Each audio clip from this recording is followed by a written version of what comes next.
था। मैं किसी तरह से उसे जल्दबाजी का बहाना बनाकर वहां से निकल आया। आप कब तक उससे ऐसे छुपते रहोगे? एक ना एक दिन तो वो आपको पैसों के बारे में पूछ ही लेगा। आप एक काम कीजिए, इस बारे में जमींदार से बात कर लीजिए।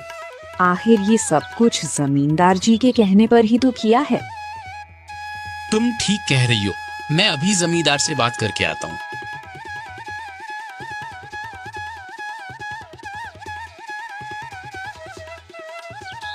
जमींदार जी, जैसा कि आपने कहा था, मैंने झूठ बोलकर अपनी बीवी की बीमार होने का बहाना करके उससे पैसे ले लिए थे और अपने ससुराल चला गया था।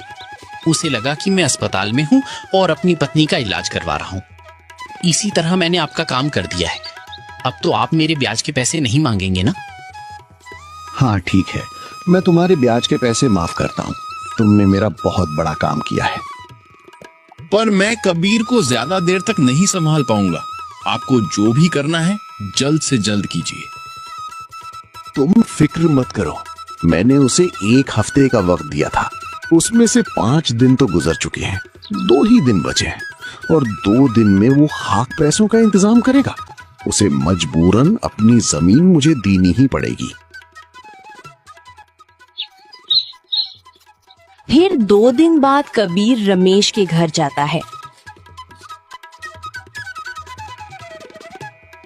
अरे रमेश, बाहर आओ, तुमसे बहुत जरूरी बात करनी है।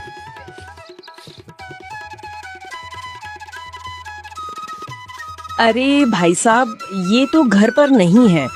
आपको कुछ जरूरी काम था क्या? मुझे बता दीजिए, मैं उनको बता दूंगी। दरअसल वो शहर गए हुए हैं और 2 दिन बाद ही लौटेंगे। ये सुनकर कबीर बहुत निराश हो जाता है और घर की ओर लौट जाता है।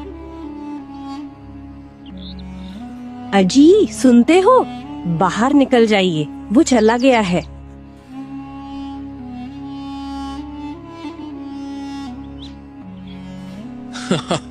अच्छा हुआ जो चला गया। अब 2 दिन तक वो मेरा दिमाग नहीं खाएगा। और तो और 2 दिन में जमींदार जी का काम भी हो जाएगा। कबीर घर जाते ही आरती से बोलता है। क्या करूं आरती, कुछ समझ नहीं आ रहा। जमींदार ने 1 हफ्ते का समय दिया है और कल आखिरी दिन है। अगर कल उसे पैसे नहीं मिले तो वो हमारी जमीन हड़प लेगा। ये सब आपकी ही गलती है। देख लिया आपने किसी की मदद करने का नतीजा। आपने उसकी मदद की और बदले में हमें क्या मिल रहा है? आज हम उसकी वजह से इतनी मुसीबत में हैं। अगर उस दिन आपने उसकी मदद नहीं की होती तो हम जमींदार का कर्ज कब का चुका चुके होते। हमें ये दिन देखने की नौबत ही नहीं आती। जब से रमेश शहर से लौटा है, उसने एक बार भी आपसे बात करना जरूरी नहीं समझा। अगर उसे थोड़ा भी इस बात का एहसास होता तो वो आपसे बात करने जरूर आता। लेकिन जब से वो लौटा है, वो जानबूझकर आपको नजरअंदाज कर रहा है। मुझे तो लगता है वो हमारे पैसे लौटाना ही नहीं चाहता, इसीलिए जानबूझकर अब फिर से शहर भाग गया। नहीं आरती, मुझे नहीं लगता कि वो जानबूझकर ऐसा कर रहा होगा। मैं उसे अच्छी तरह जानता हूँ। वो मेरा बचपन का दोस्त है। वो ऐसा कुछ नहीं करेगा। तुम देख लेना, वो बहुत जल्द हमारे पैसे लौटा देगा। आपको क्या लगता है सब आपकी तरह होते हैं? आप लोगों को नहीं जानते। सब लोग मतलबी होते हैं, अपना मतलब निकाल लेते हैं और फिर पहचानते तक नहीं। फिर चाहे वो दोस्त हो या कोई रिश्तेदार, ये मतलब की दुनिया है। यहाँ सब अपने काम से मतलब रखते हैं, फिर कोई किसी को नहीं पूछता। लेकिन अब हम क्या करेंगे? जमींदार को कैसे संभालेंगे? आरती, मुझे अपने कर्मों पर और अपने ईश्वर पर पूरा भरोसा है। आज तक कभी किसी का बुरा नहीं किया। जितना हो सके लोगों की मदद ही की है। ईश्वर मेरे साथ बुरा नहीं होने देंगे। तुम देख लेना, सब कुछ ठीक हो जाएगा। ईश्वर के ऊपर छोड़ रहा हूँ, जो होगा वो देखा जाएगा।